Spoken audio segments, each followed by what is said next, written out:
Представим, что Балрог, отринувший сон и выдворивший гномов из Кхаза-Дума, не пробудился. Гномы продолжают заселять свою древнюю обитель, что было основано в мглистых горах Дурином Первым. Во времена эпохи древ, когда Арду освещало два древа – Тельперион и Лаурелин.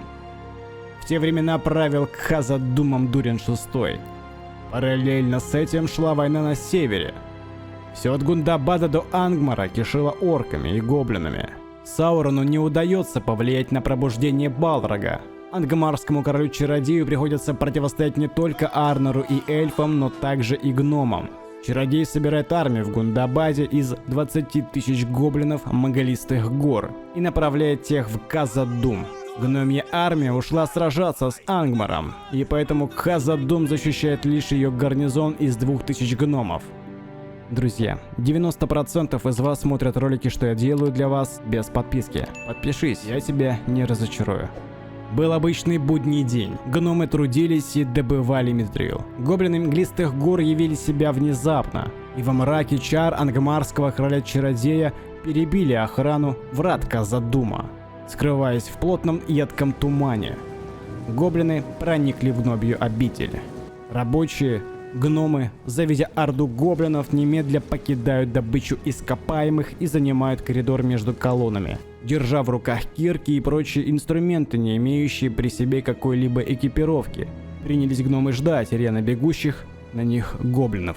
Несколько гномов покидают строй шахтеров и бегут в тронный зал доложить Дурину о вторжении. Пока гномы бежали к королю с докладом, шахтеры, встав живым щитом, приняли весь удар на себя. Отступить как-либо они не могли, ведь гоблины воистину быстры и нагнали бы бегущих гномов.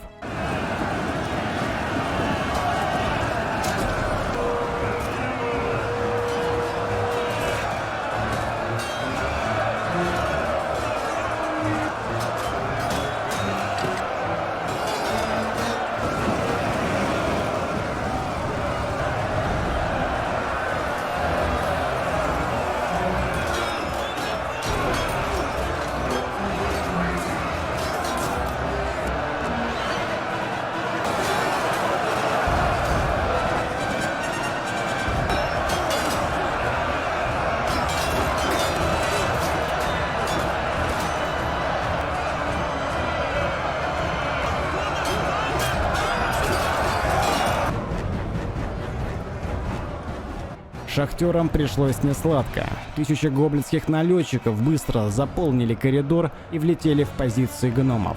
Несмотря на кирки и прочие инструменты, гномы неистово рубят погонь Мглистых гор и, браво сражаясь, не утрачивают своей морали. За десятки минут боя гоблины уносят жизни одного гнома за другим. Налетчики, как известно, не обладают тяжелой экипировкой, а посему были крайне маневренными. Гоблины с легкостью перепрыгивают через головы гномов, окружая тех, ломая строй и нанося удары из-под тишка. Тем временем гномий король получает плохие известия о вторжении гоблинов Мгалистых гор.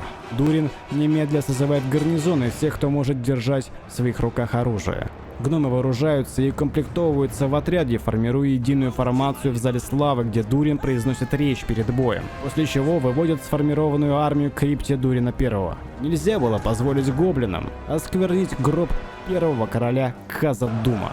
Когда шахтеры пали, гоблины начали заполнять прилегающие зоны, находящиеся поблизости. Рабочим не удавалось отступить, и посему тем приходилось вступать в неравный бой, обрекая себя на смерть. Однако, давая Дурину время подготовиться к бойне за тронный зал. Армия гномов, готовая к битве, уже ожидает неприятеля. Дурин экипировал себя и свою свиту в доспехи из митрила. И около 3000 гномьих воинов также получают кольчужные рубахи из митрила. Мосты, ведущие к главному залу Кхаза-Дума, уже кишат гоблинами Мглистых гор. Также враг привел за собой троллей Гундабада, коих было около 10. Громкий рев тысяч гоблинов доносился аж до самого тронного зала. Воины, защищающие крипту, выстроились полукругом, встав в единый строй. Крепость духа и щитов должна была сдержать натиск гоблинов.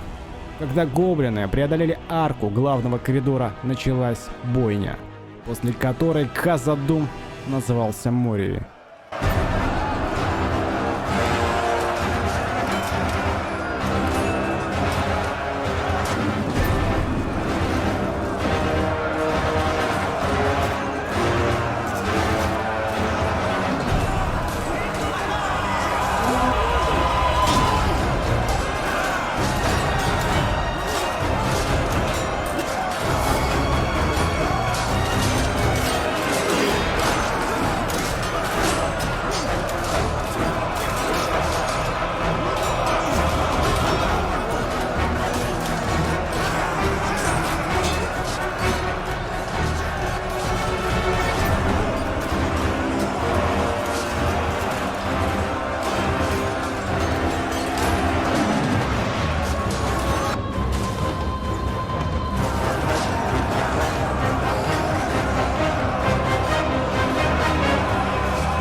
Бесчисленные полчища гоблинов на полном ходу ударили по позиции гномов. На сей раз гоблины не могли преодолеть строй гномов, как это было ранее с шахтерами. В стену щитов прикрывались с тылу секирники, что сокрушали гоблинов, оказывавшихся позади построения пехоты гномов. Спустя 10 минут командующий гоблинской армией решает заслать тяжелую пехоту в обход гномьих позиций. Целью являлась крипта, вход в которой был со стороны тронного зала, куда сейчас стягиваются только сформированные отряды гномов, что только недавно экипировались в оружейных и прибывают из самых глубин Khazad-dûma. Гоблины обошли позиции гномов и напали на защитников крипты, минуя вход с обратной стороны. Однако этот набег не дал значительных результатов гоблинам. Крипту защищали воины гарнизона, почетная стража Khazad-dûma, что своей мощью не уступает воинам гвардии Барух или Эрет-Митрина. Элита, что запросто изничтожала сотни гоблинов в мгновение ока. Арку в главный коридор преодолели тролли и напали на передовые позиции гномов, прорываясь, истребляя также и гоблинов взмахами своих дубин. Гоблины и гномы разлетались как песок от удара кувал троллей. Их панцирь скрывал уязвимые места. Лучникам гномов не удавалось перестрелять троллей, только потому что гоблинские стрелки вели по ним обстрел. Нужно отметить, что лучники гоблинов являются и в самом деле серьезной силой среди стрелковых подразделений Средиземья. Мало того, что в отрядах более 200 гоблинов, так еще и ядовитые стрелы. Гоблины, словно ракетная установка, бесперерывно ведут свои залпы по гномам.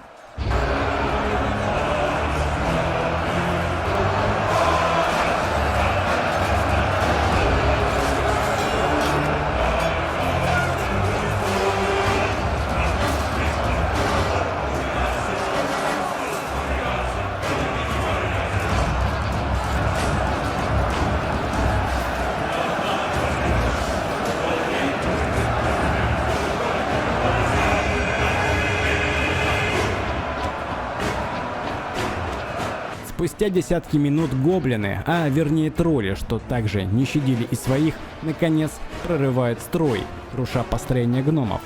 Гоблины быстро образовывают котлы, отрезанных от общей формации гномов. Дурин почти уже укомплектовал только подошедших гномов и готовился идти подкреплением. Но не успевает, ведь тролли прорываются к крипте со стороны арки и ударами о стены пробивают брешь, куда прорываются тысячи гоблинов.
Дурин вне себя от ярости, видя то, как десятки тысяч гоблинов, словно муравьи, окутывают крипту, будто рой пчел оседает в одном месте. Однако предпринять что-то прямо сейчас Дурин не мог. Гномы, что находились в крипте, столкнулись с жесткой реальностью. Гоблинов было слишком много. Эти твари обволакивали стены и даже потолок. Завязала самая настоящая мясорубка. Гоблины дохли как мухи от мухобойки. Митрил неоднократно спасает защитников крипты от смерти, однако ни один гном не был защищен от удара в морду. Дурин рвался в бой, однако свита короля удерживала его, не давая пустить все на самотек, ведь прямо сейчас защитники тронного зала увеличивают свое количество посредством только-только подступающих подкреплений из самых глубин Хазад-Дума. Крипта, как и ее защитники, были обречены. Из-за плотности гоблинской погони тролли даже не могли проникнуть в помещение, оставшись вне крипты и дожидаясь конца боя.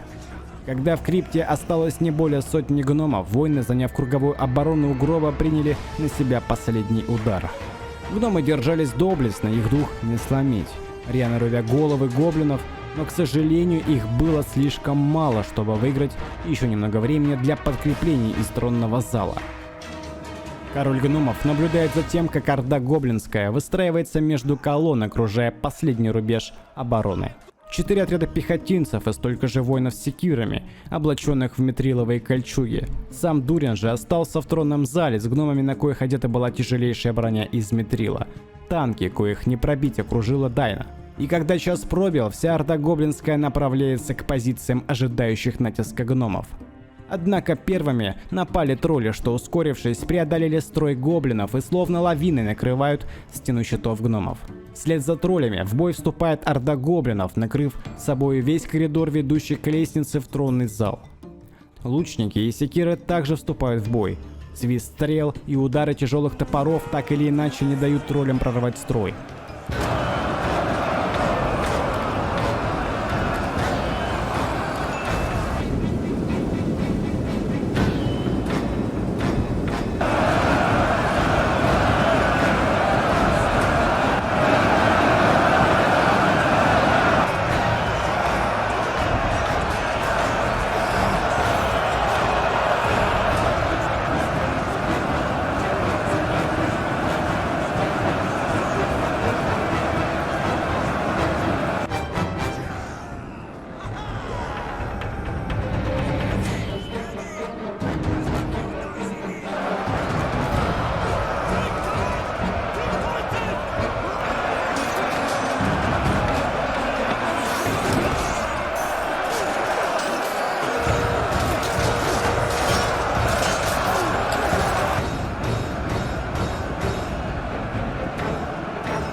Спустя час битвы гномы утратили больше половины бойцов, однако и гоблины лишились троллей и около половины воинов.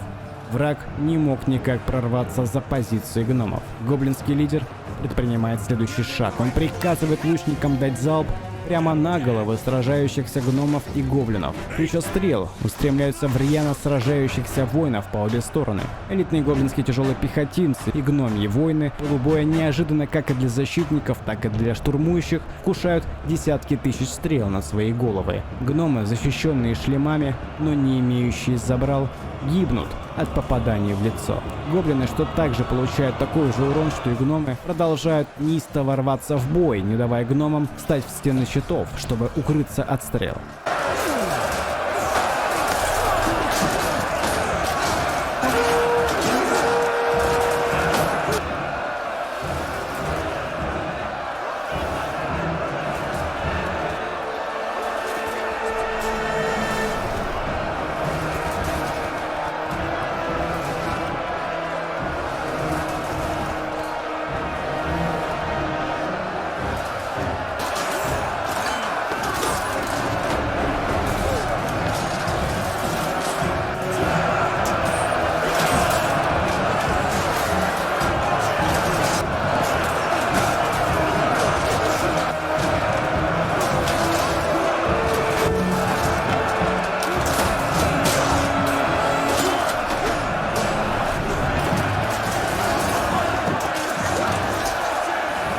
Гоблинские стрелки сделали свое дело. Гномы отступают в тронный зал. Бронированные бойцы Дурина встают в формацию, что некого рода напоминает котел, куда вот-вот ворвутся гоблинские войны. Тем временем гоблины также заполоняют и прочие помещения Хазадума, опустошая залы и убивая беззащитных гномов. Те, кому удается сбежать, отступают к вратам Дурина, так сказать, черный вход из Хазадума, куда по трилогии Братства Кольца проникла в море. Гоблины преследуют отступающих и нагоняют гномов прямо у врат Дурина, так и не давая тем выйти из горы. Тем временем Дурин сам лично вершит судьбу сотен гоблинов взмахами своего королевского меча.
Воины, что были экипированы в броню из митрила, оказались непробиваемы для гоблинских клинков, однако за часы боя выносливость тех спала на нет. Держа в руках щиты и мечи, еле стоя на своих двоих, гномы стали угасать. Гоблины облепали десятками одного воина за другим, находя слабые места гномов, снимая с голов шлема и расплетая ремни, что стягивают экипировку бойцов.